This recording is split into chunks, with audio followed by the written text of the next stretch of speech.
Welcome back to Night Combos. Welcome back. Hubby's here. Hey, hubby. Hey, Lovey. You sound so sweet. Hey, y'all. Okay, so we're not going to waste too much time. We're just going to jump straight into chapter 10. We truly apologize because we told y'all that we would have this posted by last Sunday, and we didn't, and we're so sorry. But if you're already subscribed to us, thank you so much. We truly appreciate you, and all of our new subscribers, we appreciate you and welcome. If you're not already, please make sure you subscribe, like, share, and hit the notification bell so that you don't miss any of our videos, all of the things, and comment your thoughts and opinions in the comment section down below, and we'll be conversating with y'all as well, like always. We would greatly appreciate it because y'all, this chapter is something else. Hubby and I were listening to it in the car the other day. We apologize. I know we've done that one other time because we said we would not listen to any of the chapters until we listened to it with y'all. But this was a longer chapter, so we decided to just kind of listen to it to see what it was going to be about. And we ended up, kind of listening to almost the whole thing. So we apologize for not listening to it with y'all first, like we said we would do. But y'all, this is gonna be wild. Like the things she says, like, it's really gonna be a mess. Okay, so make sure that y'all are listening carefully because this is just wild. Like always, we'll play the first half of the book and then give our thoughts on it, and then play I always say that, but the first half of the chapter, and then give our thoughts on it, and then we'll play the last half of the chapter and give our thoughts on it. And one more thing we wanted to say, we seen one of our subscribers make a comment in the last video of the book, the chapter 9 that we went over. We seen one of our subscribers that always comes in to say hey to hubby and lovey, and y'all are so sweet, y'all are so amazing, all of y'all are. But this person always comes in and says hey to us, which many of y'all do. But she said, what was it? Oh, she always listens to the book on our channel. She only listens to the book on our channel, and we truly appreciate that. I mean, we don't mind if you listen to it on other people's channel. We know that people are going to be subscribed to other people. There's nothing wrong with that at all. But we just wanted you to know, who you are. We just wanted you to know that was really sweet, and we really appreciated that so much. Yes, we do. Okay, so let's jump into the first half of chapter 10. 10. Meeting Nick. I met Nick on ChristianDatingForFree.com on October 12, 2012. Creating my profile allowed me the freedom to create something real and let go of my false persona. I dressed the way I thought I would look if I had grown up normal. The picture I posted was me wearing a brown wig, because my hair would have been brown if my mother hadn't shaved it off. I wore a prom dress that my mother had bought on clearance from JCPenney after prom season ended. Lying across my couch, I posed with a rose. I felt beautiful in my body. I liked having breasts and hips. Maybe I was on the way to finding myself, exploring myself. But that came to a screeching halt when I got matched with a boy named Nick, who winked at me. He must have liked my profile description, which said basically, I'm a very happy, bubbly girl, interested in sci-fi and fantasy. I am a virgin, and I'm waiting to commit myself to my husband. Innocently, I added my love for animals and being outside, even though my time in nature was contained to brief visits to my backyard, marveling at butterflies and slugs. When I was surfing the internet, I was a butterfly. Nick said he wanted this butterfly to be his girlfriend, and it was the first time I experienced the feeling of pride. Someone wanted me for me. I wanted love and attention that had nothing to do with pity. So I made the videos he requested and directed.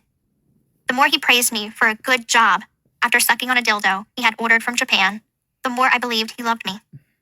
Of course, when I would do the videos wrong, for example, forgetting to call him master or not being a dirty enough girl, he'd threaten to pull that love away. I was familiar with the carrot and stick game. My mother loved me when I was sick and took her love back when I wasn't. order to be accepted and loved, I needed to meet the expectations of others. Nick exposed me to a lot of sexually perverse things and ideas, but 10 years later, knowing now what I know about sex, he taught me all wrong. From what I've read, he didn't have an accurate idea of BDSM, bondage, discipline, submission, and masochism. And he made it up as we went along. The BDSM stuff made me cringe. And after a while, it demoralized me. I felt uncomfortable in the role of a submissive, and winced when he verbally degraded me. But Nick would balance that out with an intricate fantasy world containing realms of good versus evil, which reminded me of the sci-fi conventions and the stories and movies I enjoyed and needed to believe in. I was vulnerable to Nick, the only adult in my life who knew that I could walk. I was vulnerable to Nick, the only adult in my life who knew that I could walk, that I didn't have labor. Okay, I don't know why this ended up happening. Sorry to pause right here. I don't know why this ended up happening. But whenever she was recording her book at whatever recording studio she hired, I don't know why they didn't pick up on this, but she repeated things or they messed up. Either Gypsy messed up or the recording studio messed up one.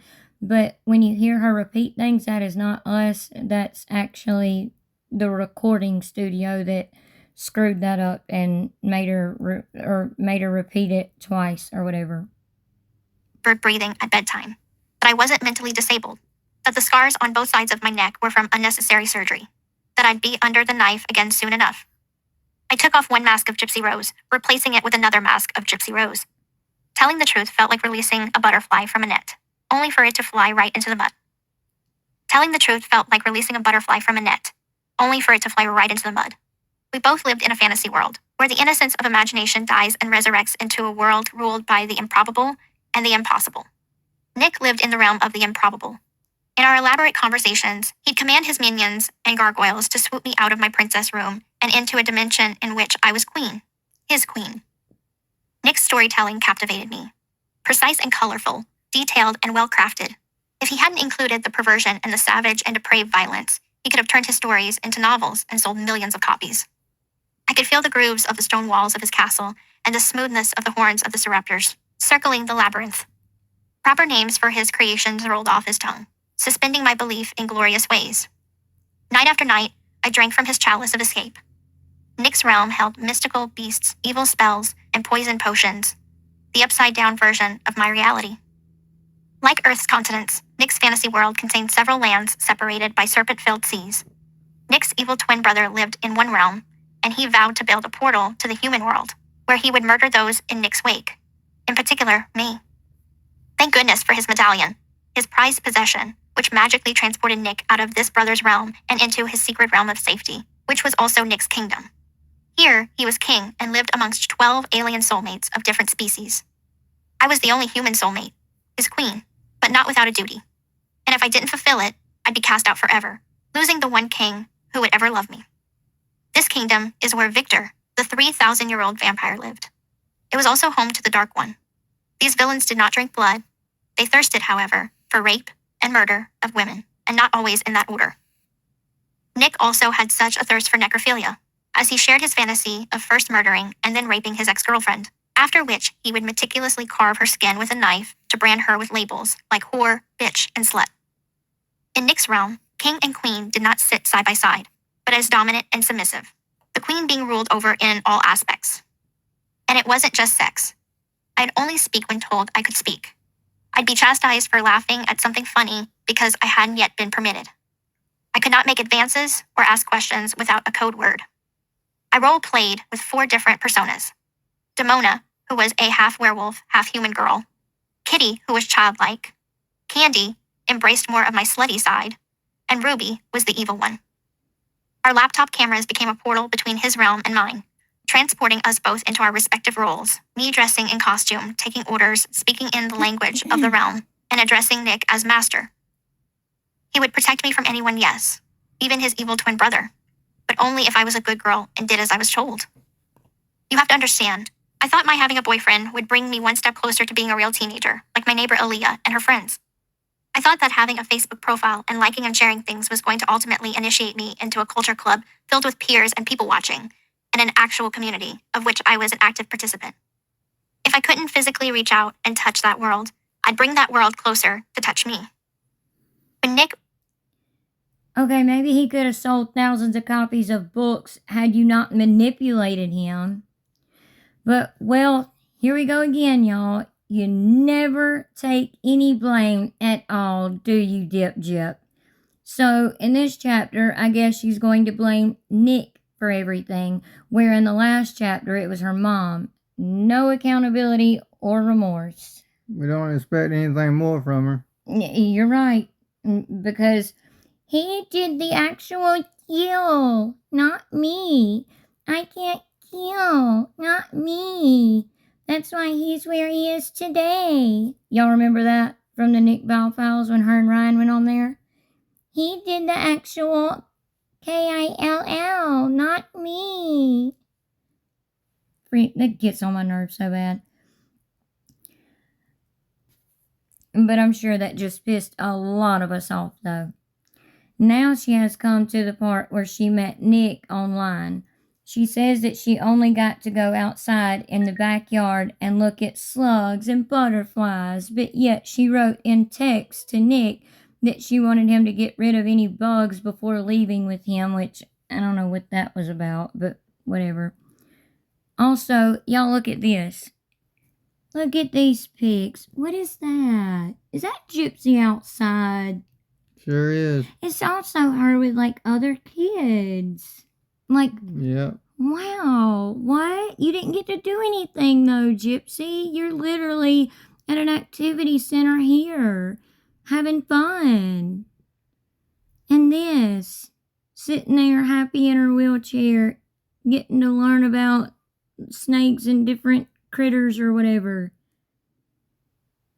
Oh, there's her and Dee Dee having fun, planting something, and looks like she got a thing to put her plant in that she got to color and stuff. Y'all see that right there?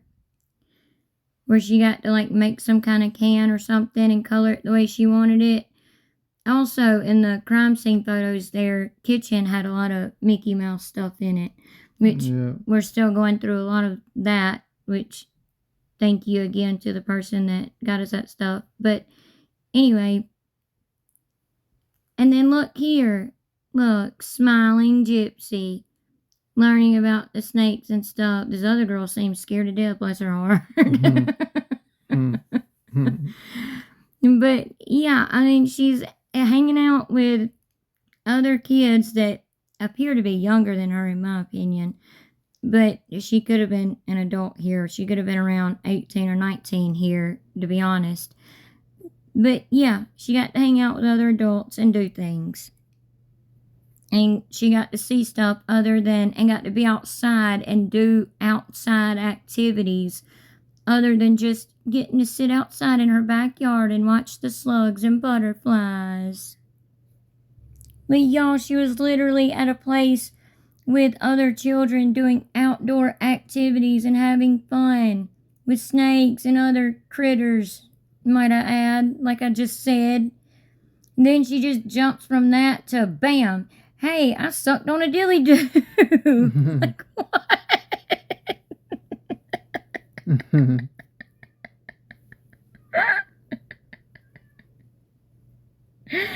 Oh my god. She did, though. Seriously, though. My goodness, Gypsy, really?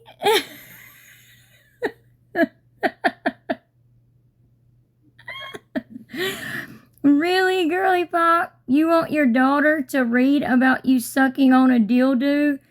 You are seriously sick. Like, she is not working with a full box of crayons or something. And for her to dedicate this book to her daughter is also sick. We're not trying to be mean either, but dang. What was that? A dilly-doo. A dilly-doo. A dilly-doo. Really? I'm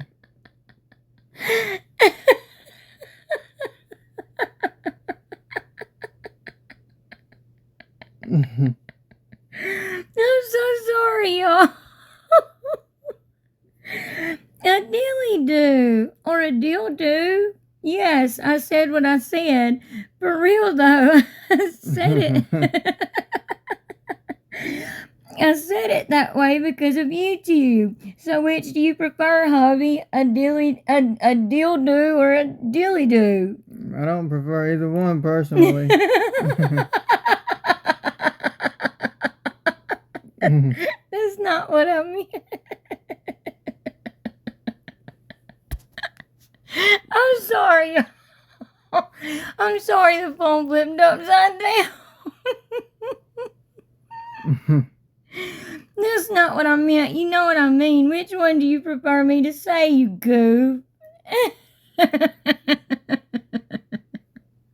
dilly do. I had to say something because of YouTube. I mean, what do y'all think?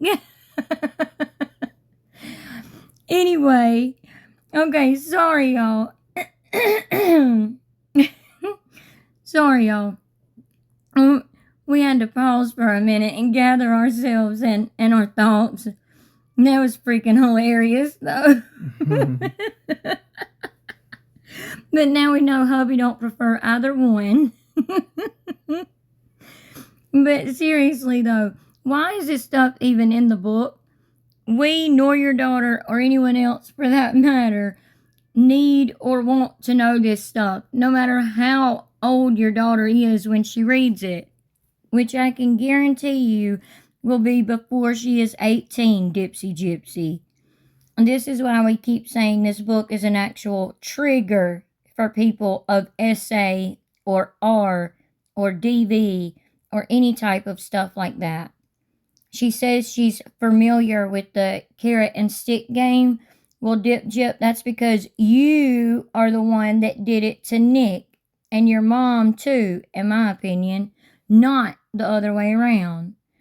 Heck, Dan even testified that you are the one that taught him about the role-playing and BDSM stuff and wanted him to do it.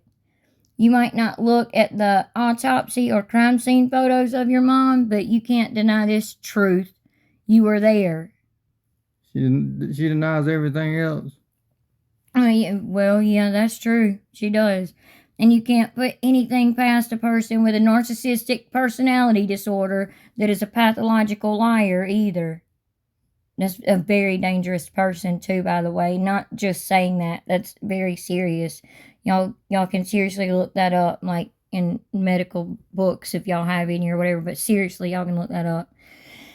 But then she goes on to say her mom loved her when she was sick. Again, admitting she was a sick child, then claiming her mom took the love away when she wasn't sick, playing the carrot and stick game. Y'all remember the 3 pics we have shown? Sorry, how I get tongue-tied. Y'all remember the 3 pics, which we have so many more pics and medical records and info we're going through that we will be doing videos on and continuing to show some of, though, like throughout the book when it applies to something like just now as well. But y'all remember the pics we just showed y'all? These right here? Which it just makes me wonder, like, since she stalks creators' pages so much, like, when you see your mom, you and your mom right there having a good time, as, and I'm not meaning this in a mean way at all, but your mom being overweight, your mom being the one who is truly very sick, and all of that, and you just want to be treated like some type of princess sitting in your little throne, motorized throne or whatever. Does it not make you feel bad, Gyp? Because I know I sure would. I mean, I would not be able to live with myself. I mean, if I'd done what she done, which I know I never would, I could never. No, there's no way. I know. I know I probably would not be here. I know I could say that. I would not be here because I wouldn't be able to live with myself. No, me either. And she stalks creators' pages, so you know she sees stuff like this. Does it not make you feel bad? But she doesn't look sick here, and her mom is smiling, and so is Gyp having a good time, which would make you believe, no, her mom never took her love away from Gypsy. Like, I don't know if y'all can really tell much or not, but you can kind of see from the side of Dee Dee's face that she was smiling. there, and Gypsy was looking up at her, listening to her on, like, probably how to plant her little plant down into her little Mickey Mouse can and stuff. Oh, this book of absolute total lies is a mess, y'all. If Dee Dee didn't love Gypsy, she would have pressed charges on her and punished her for all the things she did instead of always making excuses for her, which are documented. And, I mean, it's just simply the truth. Dee Dee made excuses for her bad behavior and covering for her, like we showed y'all and went over in Chapter 9, remember? Especially with the whole BB incident, all that, the BB pew-pew and everything. Gyp, oh, you are so wrong, making your mom look bad like this when she's not here to tell her truth, her side of the story or her truth, and neither is Nick for that matter. And if Nick was really into necrophilia like you claim, he would have done it, period. He said, and for those of you who don't know what necrophilia is, you can Google it, but it's someone that is into, like, having sex with corpses or doing sex type things, like sexual things with, like unalived bodies and stuff. So, how she claimed she gave herself to Nick instead because she didn't want him to do that to her mom, which is a total lie. Gyp, and we all know it. If he was truly into necrophilia like she just claimed, he would have done it, period, like I said. He said in his interrogation he was not into that and actually seemed grossed out when the woman interrogating him was asking him, did you touch Dee Dee's body in any way after the unaliving? Did you put your private parts on her or in her anywhere on her body? All those questions, Nick literally kept saying no, no, no, no. He explained that he and Gypsy had sex afterwards, but nothing to do with Dee Dee. By the way, Gypsy, for you to be able to do that while your mom laid unalived right across the dang small hallway makes you so freaking gross and sick. I'm not even kidding. Y'all, this was a small hallway. It really, truly was. It literally was just wide enough. It was a very short hallway as well. And down that hallway was just the bedrooms and there was a closet there and the bathroom. It was a very short hallway, but it was a very slim hallway, like from side to side. It was like maybe wide enough for like her motorized wheelchair, like just wide enough for that, literally.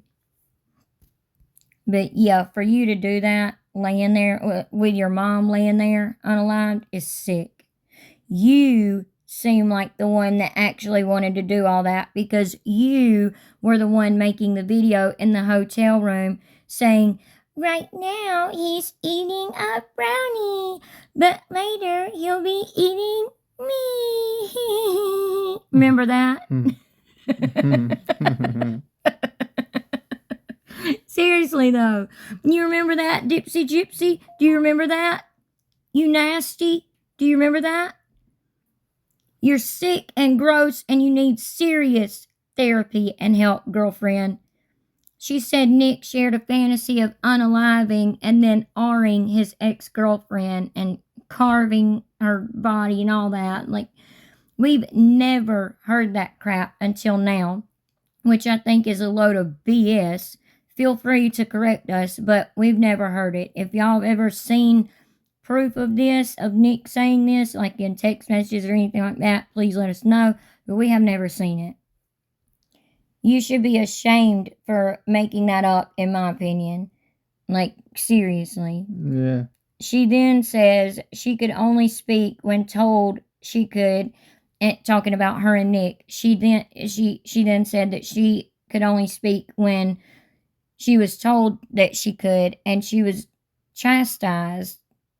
I think that's what she said. Yeah, that she was chastised if she didn't follow those rules. Well, we know that's a big ol' fat lie. Look at all the texts where Nick would say she scared him. Oh, that reminds me of the whole Bree thing. Bree was up all night last night, y'all, and all day today on a straight live, just doing a live straight the whole time. Just, I don't see how somebody could do that, but I just put it on record on my phone and went to sleep like a normal person. But she talks about that, how Gypsy changed her mind at the last minute and tried to get Nick not to do this, which is a lie. She showed a little small piece of paper. She pulled up a piece of paper to the camera, but she didn't show the whole paper. She literally zoomed it in so far to where you could only see like 2 words where it said Gypsy, or a few words, Gypsy changed her mind. That was it. That's all you could see. But we'll be giving our commentary on that in a separate video because it pissed me right off. I mean, look at all the text where Nick would say she scared him or made him think she wasn't going to talk to him anymore because she would have one of her, quote, freakouts, which he didn't completely understand because of his autism, which Bree and Gypsy and their little crew, quote, Team Gypsy, like to say that he didn't have or doesn't have, or either he's very high functioning and understood absolutely everything, which is another lie. He didn't understand. He was being conned and manipulated, used, lied to, and everything else. He didn't understand the game that Gypsy was playing with the, quote, carrot on a stick when she would threaten him. Then she goes on to tell us about all 4 of her personas. We know, girl, we know. Well, most of us already know about at least Ruby anyway, but a lot of us already know about your 4 personas. I mean, you used them with Dan as well. Like I was saying, most of us still know about Ruby at least, and she still comes out, in my opinion. Don't you think? I was about to say, don't you think? Oh my goodness, y'all. Did y'all hear where she said our laptop cameras became portals between his realm and hers? Did y'all hear that part, talking about her laptop camera and Nick's laptop camera became portals between her and Nick? Girly Pop, you already told us that your mom was so mad about you talking to Dan, a man in his 30s, who thought for a while at least that you were 15, which one of our subscribers pointed out in the comments on the last chapter. Thank you for that, by the way. Which most moms would not want their 19-year-old talking to, by the way. You, Gypsy, said that she smashed the laptop and the track phone and hit your legs until you had blood blisters. So how in the heck did you use it to talk to Nick, huh? We're waiting there, Dipjip. We're waiting. Yeah, I'd like to know. I know, right? We'll be continuing to wait. Don't hold your breath. Maybe because of this right here. Oh, what is that? What is that? Looks like a laptop to me. And it looks like a HP laptop at that. In perfectly good shape. Yeah, which she was very specific about. Y'all remember that? How she said her mom was so mad that she smashed the track phone that she used, that she caught Gypsy talking to Dan on in the hotel bathroom that they were at, and drove to the alley and hit her legs until she had blood blisters, all them lies. Yeah, and smashed the laptop and smashed that track phone that she was using. Well, here's the laptop. These are some crime scene photos, by the way. So this is after the unaliving. Here's that same HP laptop. And look at that. This cell phone right beside it. Which I do think the crime scene investigators that come in and take pictures and do all of that, may have set it up right beside. Well, I know, matter of fact, they set it up right beside the laptop because that's not the way it was found. The way it was found was leaning up against Dee Dee's bed. But yeah, there's the laptop. Y'all can see it clearly right there, clear as day. It's a little dark, because of the picture that they took, but y'all can see the keyboard right there. And of course the screen. And then the cell phone right beside it. So how do you explain that, Dipsy Gypsy? And would you look at that? Yep. It had Skype. Skype on it. It had Skype on the HP laptop. And you can kind of see it. For those of you who've ever had an HP laptop, you know that this little symbol right down here says HP, just like it did on the top in that first picture we showed y'all. But yeah, same HP laptop, same one. It's got Skype on it. And you're telling me, and by the way, Skype was on the home screen of the laptop in other photos that they took. The home screen was like a picture of her and Dee Dee, and then like all of the different, what are they called, hubby? The Different widgets or icons. Yeah, different widgets and icons and stuff. And Skype was one of the bigger like icons on the home screen. I couldn't think of the word. So thank you. But yeah, Skype was one of them. And you're trying to say that your mom didn't know that you were talking to people using this. And for those of you who may not know what Skype is, you know, it's the same exact thing as FaceTime. So this is what she was using to send those videos of licking the jabber and all that to Nick and stuff. Trying to get him to do what she wanted him to do to manipulate him even more. Quite funny that the phone and laptop was found in perfectly good condition. But y'all can see where the very specific HP laptop that was given to her for free, like she continues to expect from people, you know, to this day, like not laptops, but everything. She continues to expect everything for free to this day. It was absolutely not smashed. It also had Skype on it, like we showed y'all. And as far as Skype goes, and the cameras being portals for Gypsy and Nick to talk to each other in Gypsy's words, it was portals between them. Dee Dee was also known to brag about Nick and Gypsy meeting a nice boy to their neighbors and friends. So, Gypsy, you're trying to say your mom didn't know y'all had Skype on the laptop, which was found in Dee Dee's bedroom, by the way, again. So she had to have known and was more than likely okay with Gypsy using it and talking on it. Using Skype! Then you tried to tell us your mom allegedly hit your legs until you had blood blisters in the last chapter for talking to people on the track phone, or to Dan specifically, on the track phone and laptop. Come on, Dip Jip. You are so ridiculous. See why no one believes anything you say, Dipsy Gypsy? You see? My goodness. Like, if that had really happened, you literally just sat there and continued to let it happen. Heck, I would have at the very least opened the dang door knowing I could walk and got out of the parked car to keep from being hit, you know? Yeah. Like, who would just sit there and let somebody keep hitting them like that? Her mom was in the front seat. She's in the back seat. You'd think I wouldn't daggum get out the car to keep from being hit by my mom? Which my mom wouldn't do that, but I'm just saying, you know, like, heck yeah. I'd get out of the car. Quit being that pillow princess selling you biscuits and gravy and all that like you like to talk about, sitting in your little motorized throne, and get out the darn car if that was true. But it wasn't true, was it, Dipsy Gypsy? It wasn't true. But you see, Gypsy, this is how we know you're a liar and nothing but a liar. And it's truly scary that you have a child now, apparently, who let this book get out. Seriously. Not the child letting the book get out, like, I'm saying, like, who let this book get out? I don't understand Melissa Moore or Michelle Matriciani or whatever, or any of the other people that were involved in this book. Like, who would let this book get out? Seriously.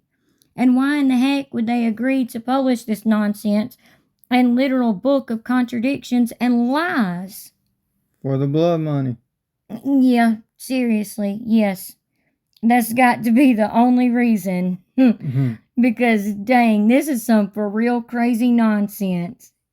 Dang it.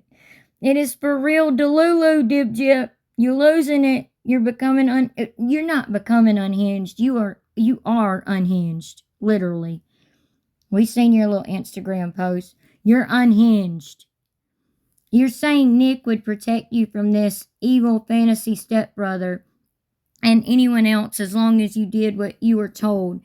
You said under oath in court and in interviews on podcasts and social media when you were released, you decided you wanted your mom unalived and asked Nick would he protect you from anyone, and he said yes. And you said even my mom, and he said yes. And that's when you formed the plan. He never wanted to unalive anyone. He was just meaning that he would protect his girlfriend that he thought loved him. There's documented proof and text messages that he begged you to just run away and talk to his sister about it. His sister has said that he talked to her about it, and you didn't want that. Remember Dr. Phil asking you why you didn't just run away when he got there? And you tried to conjure up some fake tears, but couldn't, so you just made a cry face and said you wish you could take it all back. I wish I could take it all back. That's what she did. That's what she did. Well, Nick tried to get you to do that. Take some accountability and responsibility and show some dang remorse and stop blaming everyone else. Heck, you still do it, Dip, to this day. Well, y'all, it's that time. And the Oscar goes to Gypsy Rose Blanchard for Best Acting, Fake Crying, and Best Pathological Liar.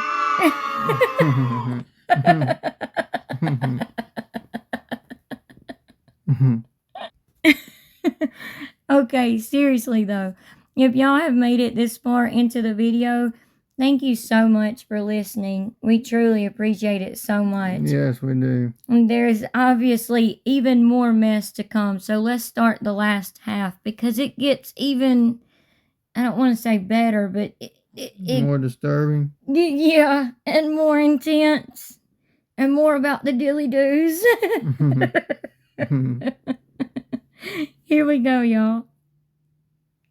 Nick ordered me to touch myself. I thought it was his way of teleporting his touch to me. My hand a mere lever he was controlling with a joystick from his dark kingdom in a faraway land called Wisconsin. Before I met Nick, my profile picture was of me in a yellow ruffled sundress, a floppy hat, holding a teddy bear.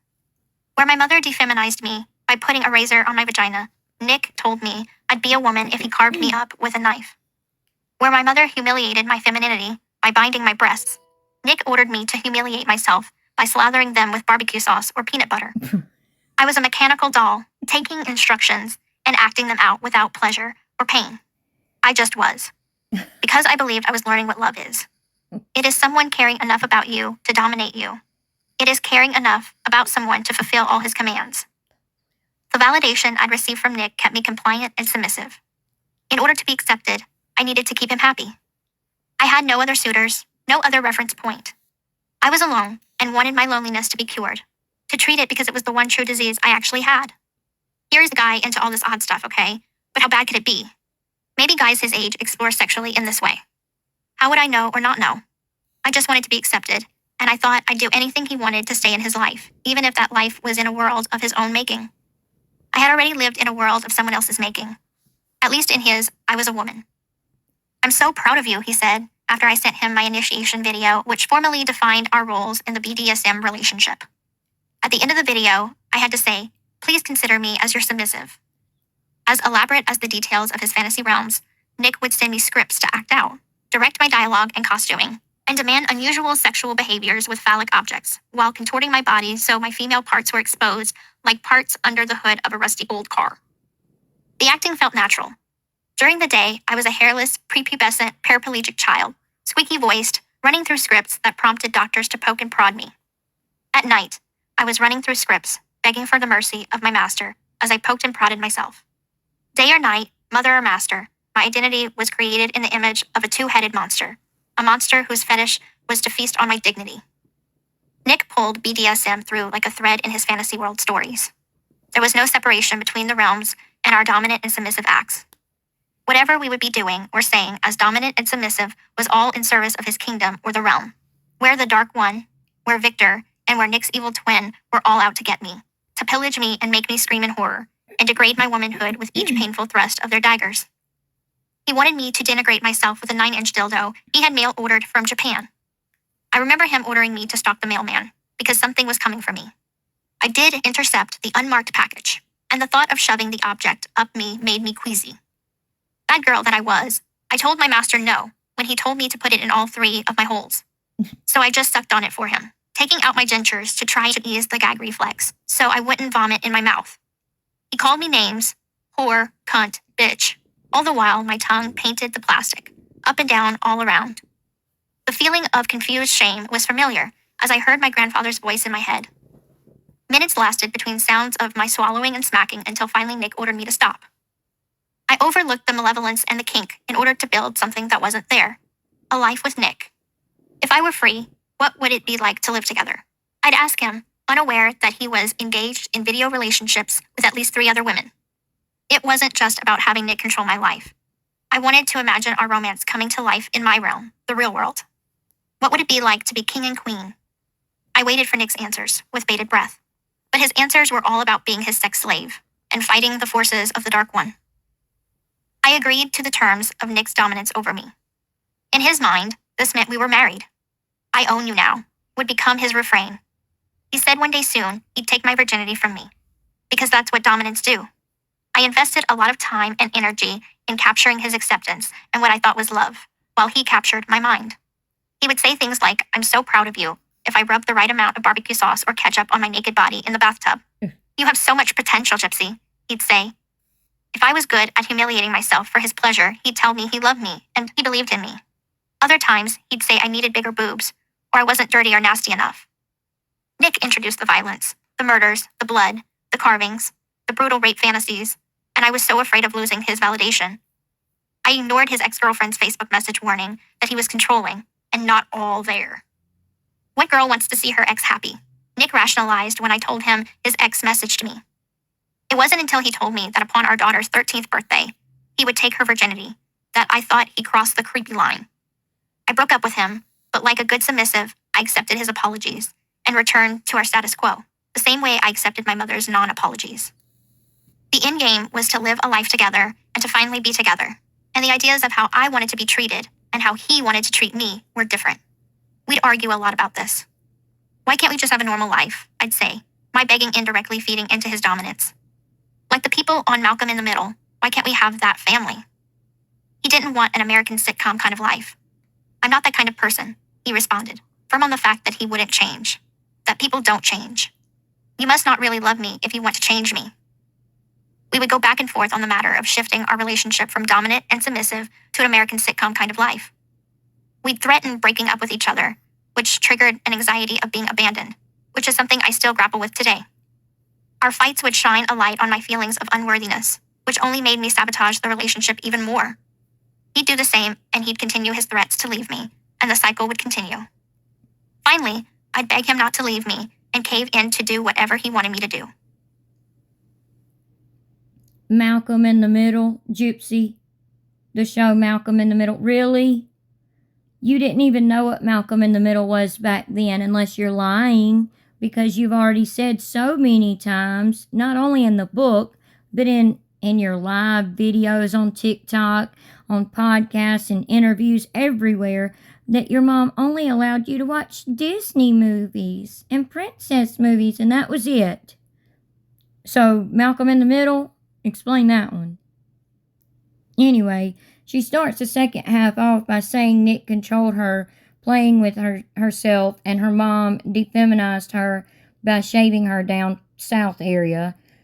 How do we know her mom wasn't trying to maybe teach her how to do that or something? Like, seriously, I'm just saying, most girls or a lot of girls just kind of figure that one out on their own, but I'm just saying, maybe her mom was trying to help her with that because her mom knew she was older and stuff like that. Maybe she told her mom she wanted to start shaving that area or something. How do we know? We don't know. She's trying to say her mom defeminized her, but we don't know that's the truth. Your mom humiliated you while binding your breasts. What kind of sense does that make? We've seen the pics of you in your, quote, fluffy dresses, and they are not bound, Gypsy. You are making wild accusations up and clearly telling flat-out lies. There's a difference in having smaller breasts and them being bound. She's talking about stuff she could have left out. I don't get that. Exactly, yeah. The whole book could have been left out, though, really. And just not written. Just an opinion, though. I mean, really. This whole book truly is a mess. But y'all look. Here's one of those fluffy little dresses she was talking about. This is the fluffy yellow dress with the floppy hat that she was talking about. Her breasts clearly are not bound. And if Dee Dee was so controlling and didn't want her to grow up and all that, why was she letting her wear a dress like this that showed her shoulders and stuff like that? But you can see her breasts are not bound because you can see, and I'm not trying to be funny, but seriously, you can see the curvature of them. I mean, do y'all see that? Do you see that? I see it. Okay, just wondering if, like, I'm the only one, but you can clearly see from both sides the curvature of her chest. So, Gypsy, what are you even talking about? You're just making stuff up. She's lying like always. Exactly, like always. Y'all clearly see her breasts are not bound. They're just not. And then she tried to say Nick humiliated her by having her slather her chest with barbecue. I can't, y'all. I can't.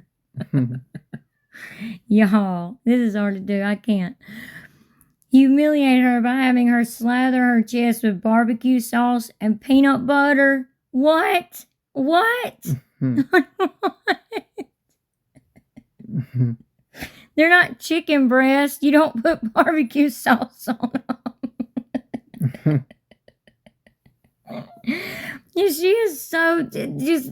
Oh my God. I don't even know. Like, I don't even know at this point what she is. And the peanut butter? You're not a sandwich. Like, what the heck? You done it, though, because you claim you thought you were learning what love was. That's really odd.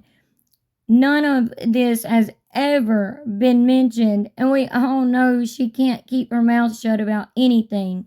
So, yeah, that makes no sense.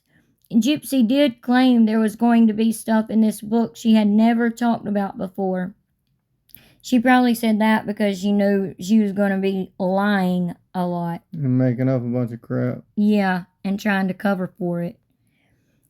Why did you do it if it humiliated you? We've all seen the text and pics where you smiled and grinned, sending Nick pics with the jabber you stole and other pics that he didn't ask for. Sorry, but in my opinion, I really do think she chose to do these things to maybe figure out or, quote, learn what Nick liked and didn't like. Yeah. Especially so she could use it to manipulate him. That's what I think. We used this pic in a previous video, the one that has the text messages between, or Facebook messages between her and Aaliyah.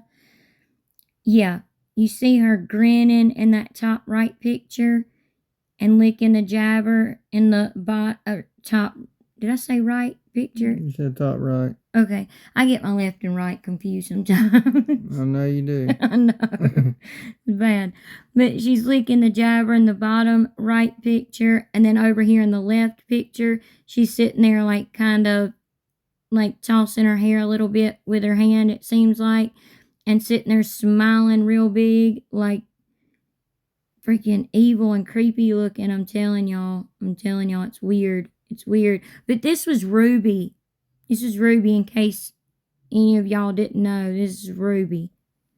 But yeah, she was enjoying this, and I do believe, and she even had a dog leash collar around her neck, which, why would you do that if you claimed that your mom had you tied up by a dog leash and all that stuff, and then you're wearing like this collar around your neck? You wouldn't. Nope. Like, and someone that's been abused before would not do those same exact things to be funny and cute, Gypsy. What do y'all think, honestly? Other than the fact that she is just a gross and sick person. And I don't even mean for using food items in that way either. I mean like in the head. Seriously, tell us what y'all think though. And then she says that she was like a mechanical doll and did all these things without pleasure or pain. Oh, Gypsy, you know good and dang well that you got pleasure out of being able to trick, manipulate, and treat Nick the way you did. You get pleasure out of doing it to people still to this day, Gypsy. Dang. You literally laugh your little self to the bank over people that you're able to manipulate into giving you money on your little lives. That's why you did a live the other day, probably because you needed some cash. Yes, they both acted things out, but a lot of the times it was Gypsy initiating it, you know? Like, what do y'all think? Honestly, what do y'all think? She continues on to say the validation she got from Nick kept her compliant and submissive when we all know that they took turns with who was dominant and who was submissive. She has said that many times herself. It was not always her being the submissive one. She always has to put the blame on someone else, though. And she says the part about how she thought love is caring enough about someone to let them dominate you. Gyp, you did this to keep Nick compliant, not the other way around, in my opinion. And from what we know and the text messages we've seen between them, to keep him loving you so you could manipulate him and use him. Nick even sent her a text at one point asking her if her freakouts would stop or not happen so often. Sorry, y'all. We'd have to pull up the messages and go through them to see exactly how he worded it. But that's basically what he asked her. But she told him, yes, once we're able to see each other more, hun. That's how she said it, hun. That's not the exact quoted text, word for word, but that's basically what was said in those few text messages. But she still apparently has her freakouts, because y'all remember she had her freak out when she announced on Good Morning America that she was pregnant. On July 9th, she announced she was 11 weeks pregnant, and she said that, poor Ken, poor Ken, he has to deal with me, poor Ken, I don't know, just poor Ken. He has to deal with my freakouts. Y'all remember that? When she put her hands up and like claw motions or whatever, saying I have my freakouts. Yeah. She still has those, so they didn't, I don't believe they calmed down once she was around Nick. So she was the one that was in control and manipulating him, Nick, the whole time when it came down to it. So in my opinion, he was having to be compliant to keep her, quote, love. What he thought was her really loving him anyway. But that's just my opinion. Yeah, mine do. Really? I was really wondering. That was a real question, hubby. And then she says she has no other suitors. What about Dan, Gyp? The day before that Nick was supposed to come down for the whole plan that y'all had, or that not yet. Excuse me, y'all. Not that y'all had, but the whole plan that Gypsy had. the day before Nick was supposed to get on the bus to leave and come to Missouri.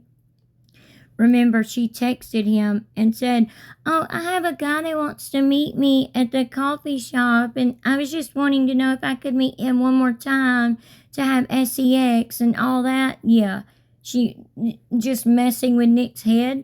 She didn't have nobody that was going to meet her. I mean, yeah, she was still talking to Dan, yes, but she didn't have nobody that was going to meet her. It was just another way of her trying to make sure that Nick was going to follow through, just making sure he was going to still come to unalive her mom, allegedly. I still don't completely believe that he was the one that did it. Like, I kind of believe she had part in it, but we'll get into that, because there was no way that she was knelt down between the toilet and the sink like she claims with her hands over her ears.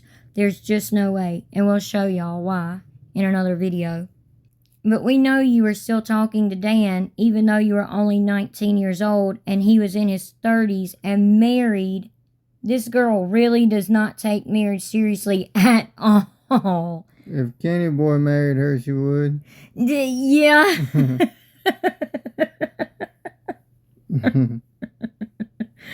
Yeah, you got that right. She would want to take that very seriously. But that's when it would all come back around on her.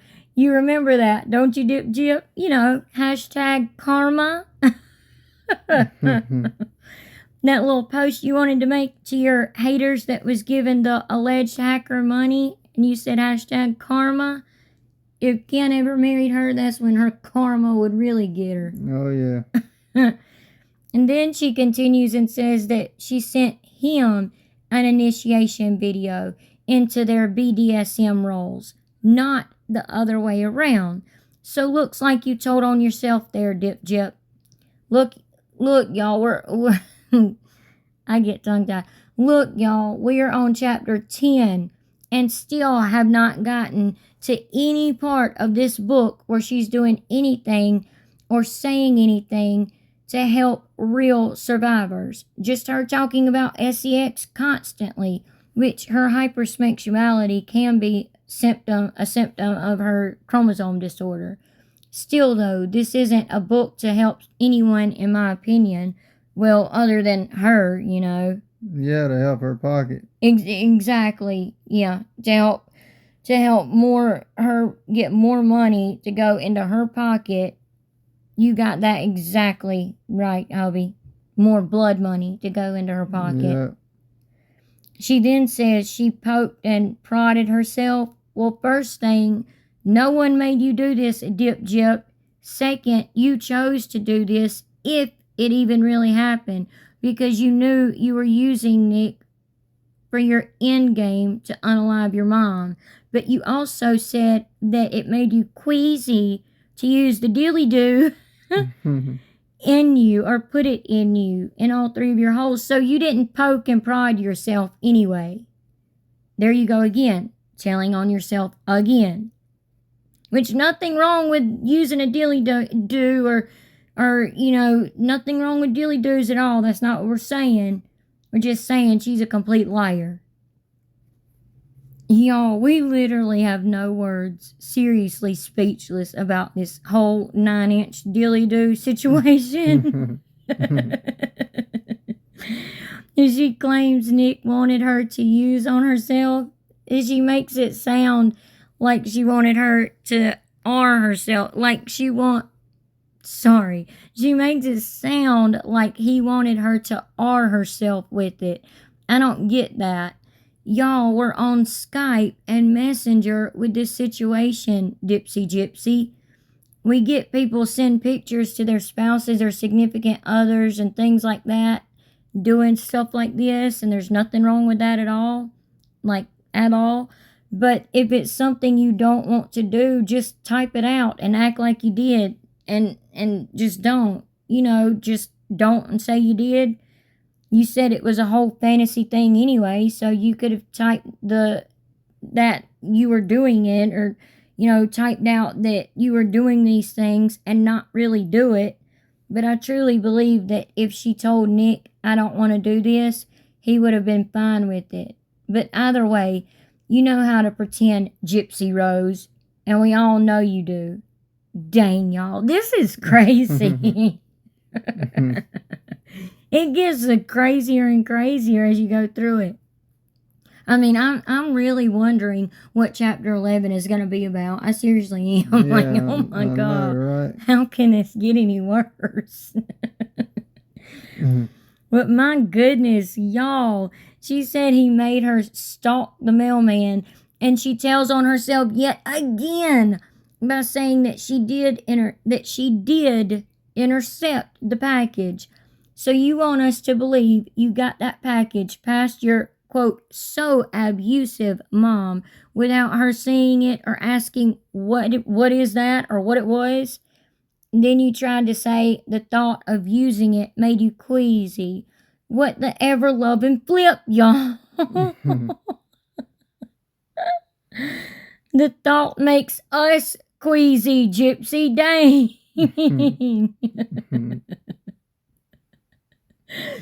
Well, obviously it didn't make you queasy enough because you say you used it. Again, just don't and say you did. If you really didn't want to. Also, the whole video she filmed of her and Nick in the hotel again. Yeah, y'all remember that, right? The whole, he's eating a brownie, then he will be eating me. That weirdness. Okay, well, what about the handcuffs and stuff you packed that you got to bring with y'all? And for someone that was, quote, chained up and was just getting away from their alleged abuser for the first time, which we all know is a complete lie, why would you want to use things like that, Dip Jip? A normal person that has really gone through these things wouldn't go straight to a hotel just to use things like that and laugh in an evil way while making videos of it, saying, right now he is eating me, or right now he is eating a brownie, but later he will be eating me.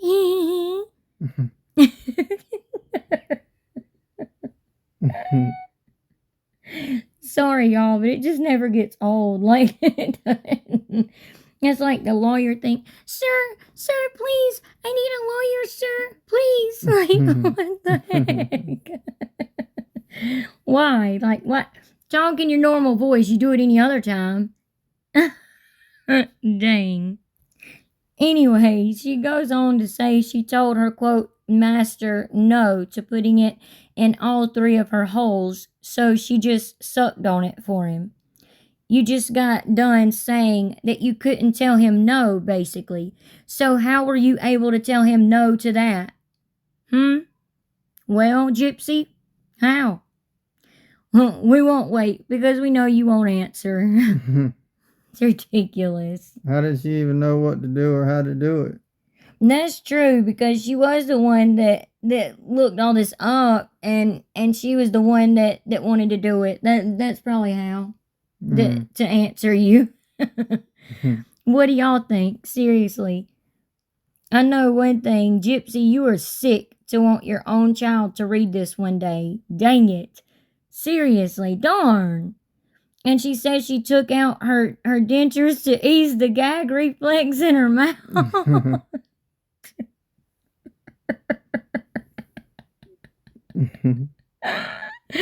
I mean, if y'all picture this is just crazy. I'm sorry, y'all. I just can't help it. It pops into my mind. I wish it didn't, but it does.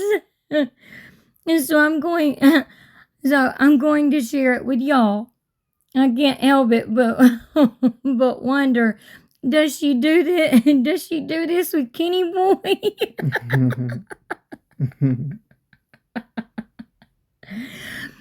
I told y'all I couldn't help it. It pops in my mind, so I was going to share it with y'all. I gave y'all warning.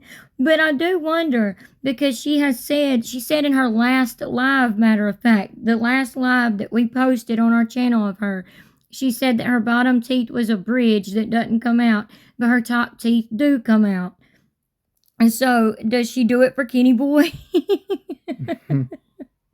Or maybe she just doesn't do that kind of thing with Kenny Boy. Maybe that's what it is. Most likely. I don't know though, because he has a little sweetness to him, Yeah, that's So- true. Like, am I the only one thinking this though? Is it just me? I doubt it. Y'all know y'all were thinking it too. I'm just kidding though. I'm just kidding. But I don't think that would have anything to do with your gag reflex. I'm not going to get into explaining it all medically though. I'm just not. But it can medically be explained that her dentures wouldn't have anything to do with her gag reflex. But no, oh my goodness, no. We do not need to know all this. What kind of survivor book is this? By the way, y'all, she signed off on a lot of her medical procedures, including dental, which we are going to get into in other videos. And we've seen comments on Instagram where people said that her mom made her sign off on her medical procedures and stuff like that, and she didn't know what she was signing and stuff. But yeah, she did. She was an adult. She knew what she was doing. It was explained to her, and the doctors wouldn't have done it unless she signed off on it.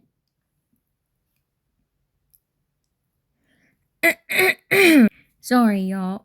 I'm still dealing with my sinuses a little bit. But really, what kind of survivor book is this? It's not. I know, for It's real. not at all. And it's really not.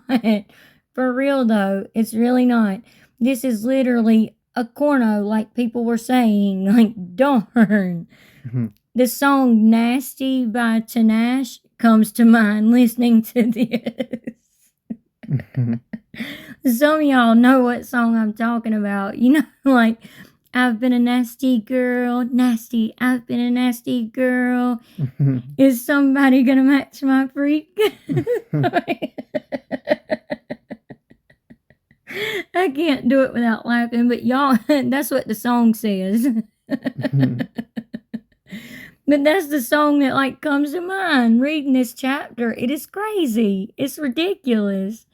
And then, of course, she has to jump back to being the poor victim, saying he called her names like WHORE or see you next Tuesday and bewitched, or a bewitch, And of course, she brings it back to her grandfather, Claude.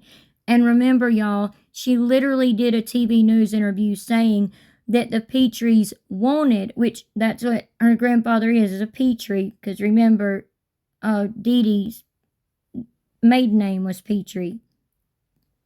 But she done the TV interview saying that the Petries wanted her to write this book and tell her story, that they didn't like her doing the documentary show, but she's doing another season. Well, we've talked to one of the Petries, so, in the family, and they didn't want her writing this mess. They absolutely did not. We've talked to them. But she says they wanted her to tell her story and write this book, and they were okay with it. That's literally like unaliving her mom all over again, bringing it all back up for them again to deal with. And it's so, and it's like slapping the whole entire side of her family in the face, that side of the family in the face. Then she says she done this with the dilly-do until minutes later, after sounds of her swallowing and smacking. She said until Nick ordered her to stop. Nick was probably trying not to gag too. I know, right? Listening to her smacking sounds. And she says she overlooked the kink to build a life with Nick, but then wonders what it would be like. Hello? Gypsy, did you literally not just hear yourself? If what you're claiming is true, you would have thought this is what it would be like. But this wasn't all true. She went on to say that in Nick's mind, this meant they were married. Again, Gypsy, do you not remember the messages between the two of you where you said you did a spell that made y'all married and together forever?